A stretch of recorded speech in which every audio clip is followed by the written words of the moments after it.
Welcome back. Today I'm going to answer a couple of questions related to my previous video on the subject of my reading.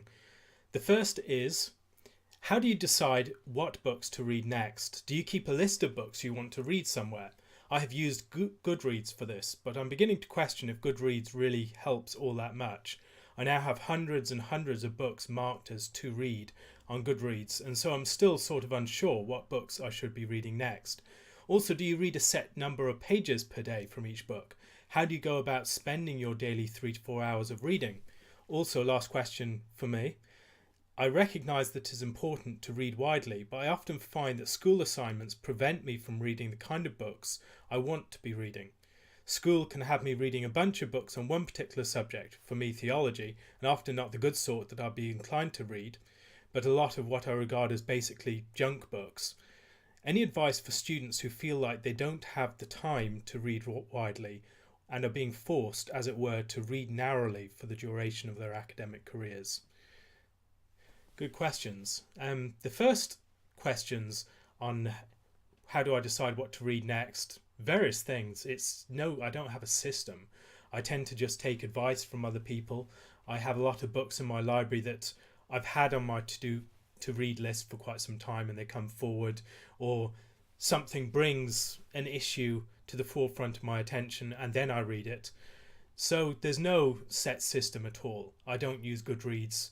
I don't use anything else like that. I just have a large pile of books around me, and there are certain books that come to the surface of the pile, as it were, and I pick those up. And often it's just about what I feel inspired to read at the time. There's only so much that you can push yourself to do things. So for me, it's trying to feed healthy and positive interests. And without that, I wouldn't be able to get anywhere near as much done, because your body and your spirit can often be like something that is an animal that's not very cooperative. Unless it's happy with what it's doing, it won't actually get that much done. So I try and feed my interest in things and develop a passion. Don't force myself to read lots of things I don't want to read at one particular time. I do reading that I find tough and onerous, but I balance that out with a lot of things that I'm just passionate about. I enjoy reading, and things that I do for keeping my mind limber and interested. And keeping yourself interested in things, not just going on one stale subject all the time, is one of the best ways to read a lot. Because if you're reading widely, if you're reading about things that interest you, and if you're feeding your interests and growing your interests, then you won't be short of the energy that you need. Whereas if you're forcing yourself all the time to read things that you don't find interesting, if you're forcing yourself in ways that you're not actually deriving any joy from what you're doing, and any interest, you're not finding interest in what you're doing, then it will be a slog. You won't be able to do it. So I find I just have to make some sort of peace with my instincts and my spirit on that, to recognize, okay, I just don't have the heart to work through this deep book in one shot. I'm going to have to give myself a number of days to do this, and to balance it out, I'll be reading something that's relatively easy to read by comparison, but something I really want to know about. And that, I find, is one of the best ways for me to get a lot of reading done. If I'm just forcing myself, it doesn't happen. So the way I divide up my time, again, there's no system. It depends upon what I'm reading at any given time. Often I'll be reading something very short. I'll be reading certain books that I'll get through in a couple of hours in a day, and then other books that I'll spend a number of weeks working through.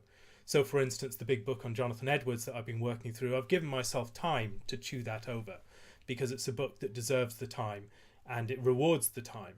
Whereas other books, you can breeze through them in a matter of hours quite easily. And so I'll read many books just in one day, and then other books I'll give a lot of time to.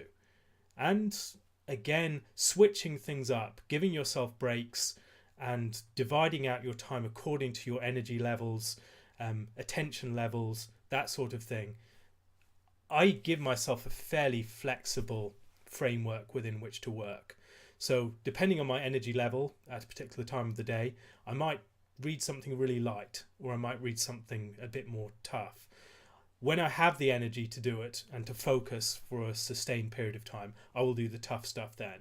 And then the rest of the time, I can do something lighter. If I'm tired or I'm having struggle sleeping, which I often do, I'll just read something lighter at that point. And that helps me to make use of that time, but also to make the most of the time when I really do have the energy, and don't waste that on books that really don't require much attention and much effort. For the number of pages, again, it varies. There are some books you really need to give a lot of time to, and there are many books I'll read at maybe even only 30 pages an hour. Other books I'll read 100 pages an hour easily and more. It just depends upon the books. Some books you just need to give a lot of time to, and if you're not giving a lot of time to them, you're not getting much out of them. So if I'm reading someone like Oliver O'Donovan, every single one of his statements deserves reflection. And so if you're breezing through a book like that, you've not really read it. You've wasted your time, and you've wasted a really good book. And so just give yourself the time that the book takes. Most books are not designed for really careful, dense reading, so you don't need to do that. Many books you could even just skim read. Many books you find read the first and last sentence of each paragraph in a chapter, and you've got a very good gist of what that chapter has to say.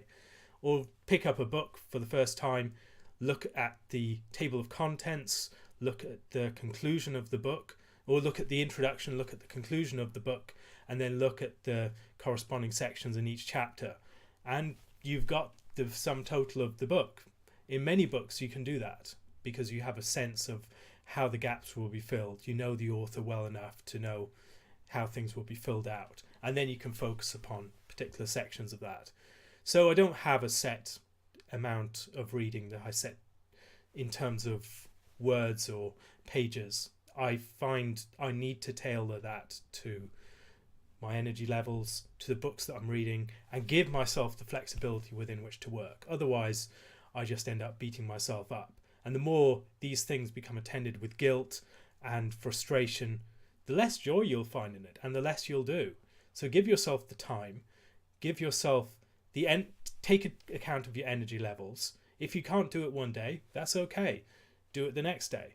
But try and build up the resources that you have within yourself, the energy and the attention, the focus, and the interest, more than anything else, the interest that will enable you to really read a lot. And if you don't have those things, you're fighting an uphill battle. But if you're feeding those things and you're developing a wide interest in things, reading isn't tough. You'll enjoy doing it, and you'll do it for fun. You'll want to do reading in your free time, and you'll fill gaps in your time that you would not have found otherwise because you actually care about doing it. And a lot of the reading that we do is we don't use the time and the resources that we have because we're not actually working with the fuel of our interests. And so that is something that I'd really recommend thinking about. How can I become more interested in this? How can I feed my interest? How can I become passionate about this particular area of study? Spend time with people who do find it interesting and inspire yourself that way. Catch some of the flame of their passion for the subject, their enthusiasm, and then work with it along those lines. And so working with the grain of your interest is very important. When you're in an institution where you're expected to read a lot of books that aren't really inspiring you, that are going along lines that you're fairly familiar with, that aren't actually pushing you further, that are merely reinforcing your existing perspectives, that is difficult. And I've never really been fully in a position like that. I've had to read things that I found a struggle and I've not really gained anything from because they've not challenged me, they've not pushed back against me, they've just reinforced particular perspectives but without actually expanding anything. That can be really frustrating. And fortunately I've never had to do that to the degree that the questioner seems to. In that situation, I would focus more upon just trying to get out of it what you can. Try and have a sense of the broader context of a particular debate, where certain people are coming from. I mean, many times when I'm coming to a book, I'm not really interested about the shape of the debate so much as the substantive issues that are at stake within it. And so I don't really care about knowing what so-and-so has to say and how they interact with this other character. I pay attention to that, but it's not my primary interest. Whereas if you're reading in depth on a particular subject like that, that's probably what I'll generally focus upon. And then try and develop these things as voices in your head that you're constantly dialoguing with. My head is constantly in a conversation with itself. I'm constantly arguing with myself, arguing with the things that I'm reading, and having these debates within my head and populating your head with voices that you're reading can be very helpful. Even if those voices are very limited, try and understand what makes them tick. And as you understand what makes them tick, what makes people tick is always interesting. People are very interesting if you actually pay attention to them. And so just paying attention to things along that line, and then understand why people arrive at these positions. Why is it that this position is fairly stale? What makes it stale? What is it about the publishing industry? What is it about the particular context of formation? What is it about that particular theological frame that produces boring work like that? I mean, there's always something to be found, and that's generally the place I look at it, where I'm struggling to read something that's not really giving me much. I then just try and populate my imagination with different voices to argue with, to understand where they're coming from and why they're coming from the particular place that they're coming from in the ways that they are. That's all that I can really advise. I'm not the best person to ask on this, perhaps, but that's what I've done in my own experience. Another question is, as a follow-up to your video on reading, could you discuss some of your writing habits? For example, once you have read a book, how do you organize your reading notes? Do you use a particular app or program to store them digitally? Could you also discuss how you organize writing projects, both small and large? I think people have a bit too much of a faith in my organizational skills. I don't usually organize things that much. For the most part, things just happen around me, and they all fit together in my mind, but there's a sort of creative ferment, and that's the place that things emerge from. And often it's the cross-pollination between things. The fact that it is disorganized allows for unusual and serendipitous things to happen. Things cross-pollinate, things rub off each other, or voices that I'm reading alongside each other argue with each other in very strange and surprising ways. That's one of the ways that I do make the most of the things that I'm reading. I try and internalize the voice and think about how that voice would argue with this voice, and develop them as sort of mental voices and constructs of positions, and then think out from those positions. If I had that particular mental cast of mind, if I were thinking in terms of these assumptions, how would I approach this, that, or the other subject that the author hasn't tackled? How would I read this passage? And so I'm always asking myself those questions. And for me, the best way to metabolize the information and the insights of a book, it's not so much focusing upon the information as focusing upon where that comes from and what drives it. What are the assumptions and other things like that at work within a book? And then thinking about how to bring that into some form of creative work of your own. So I'm not thinking about how can I just summarize what this book has said. Occasionally I do. But most of the time what I'm thinking is, how can I take a conversation with this particular voice and the illumination and the insight that arises in the space between me and that other voice, and then use that insight to speak to something that this author hasn't spoken about. And that's usually what I do. And I find that is incredibly helpful. And so after I've read a book, often in my letters, in my blog posts, in my comments, in my discussions and email discussion lists, things like that, I'm trying to process this work by bringing it into my own thought, making it part of my own mind, and taking on its strengths, being aware of its weaknesses. So through that mental argument, that mental debate with that particular voice, and understanding the illumination that arises from the space between my voice and its voice, actually internalizing those insights, counterbalancing some of the problems within my own thought, and thinking about the ways they can be corrected or qualified. And that is generally what I do, and then bring that into creative work. And that's how I really make the most of what I've read. It's not so much in writing notes in any other format. I do have notes in various folders on my computer of books that I've read, and I'll have a detailed chapter by chapter outline. I occasionally do that. That's not usually what I do. Occasionally I have these cue cards where I'll have notes on things that I've been reading, and I'll use those just to remind myself of certain things. I put those in a little box that enables me to sort them according to topic. So that's helpful.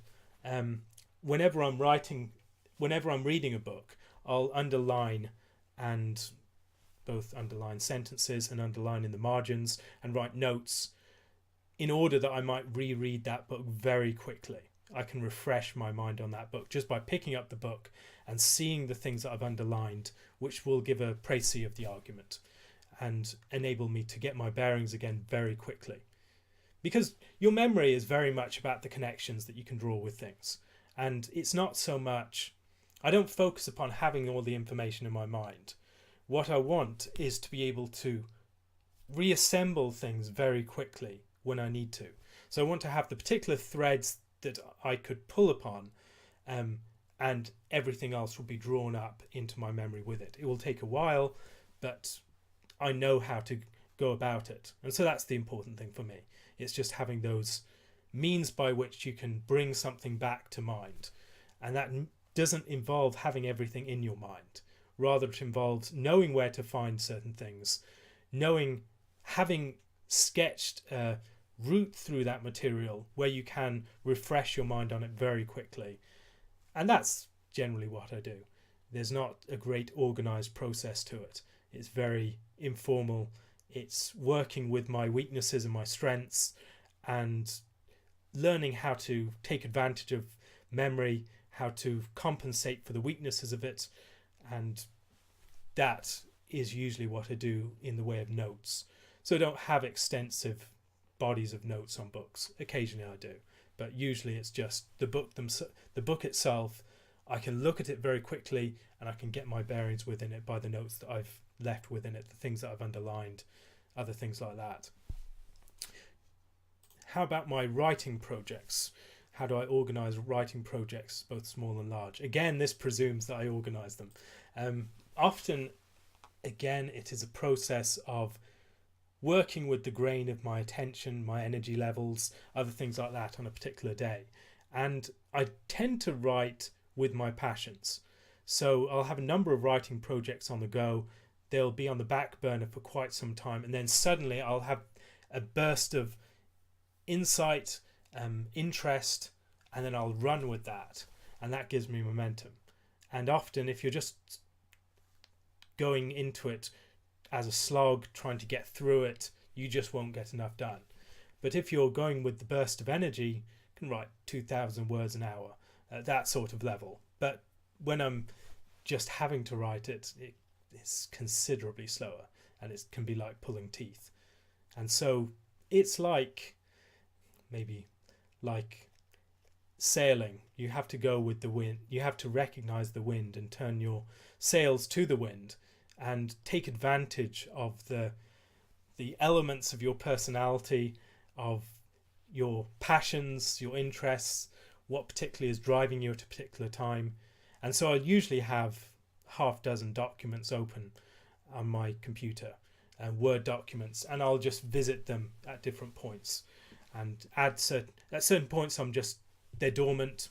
I'll leave links and other things that I've read that are relevant to the topic in the bottom of the document, and then I'll return to it maybe in a week's time, and then I'll just do it in one fell swoop when I have the passion for it. But a lot of it is just working with my energy, working with my interest, and realizing that I can get a lot more done that way. It is a sort of creative procrastination. It's working with And it doesn't have to be creative procrastination, but procrastination happens because of just our general modes of avoidance, of fear of a project, things like that. And it's a psychological process. And so you need to learn to work with your psychological processes, to be patient with yourself. Don't go too hard on yourself, because if you go too hard on yourself, you won't actually work for yourself. You need to work for yourself, and so you need to give yourself rewards. You need to give yourself the joy of achieving something in a particular day. And so I set myself targets, but I'm fairly generous with myself in allowing myself flexibility about how I go about these things, and recognizing that not every day will be one I'm working through a current project. I'll often leave it dormant for a while and say, okay, I had intended to get that project finished today, but the energy wasn't there, the mindset wasn't there, and I could use my state of mind far more fruitfully on this other project for that period of time. And so that's okay. I've maybe not done what I intended to do at the outset, but I've used my time. And that is probably not something that works for everyone, but it works for me, and I get a lot done by it. But it just involves knowing yourself, knowing your limitations, being patient with yourself, and then working with what you have and building the resources that you can do more. So your interest is like a muscle, and if you work with your interests and strengthen your interests and become someone who's more passionate about things, then you'll be able to read a lot more, you'll be able to write a lot more, and then also practice these things a lot. I find just having a blog for such a long period of time has enabled me to write a significant amount. So I write in the average week at least 20,000 words in some form or other. Most of that in correspondence, but much in articles, in other things like comments and things along those lines. And so I also have a lot of conversations, meet up with people, talk on Skype, and these videos in some sense are a reflection of things that I'm doing in the day anyway. Ways of metabolizing what I've learnt and giving it out. Because to truly learn something is to teach it, to pass it on, to take it into yourself and pass it through yourself. And so for me, the process of learning has been a process of passing on what I've learned. And so the writing and the reading are very much meshed up together. And again, those are all connected to energy levels, to interest levels, and these sorts of things. And that is how I go about things. I hope that helps.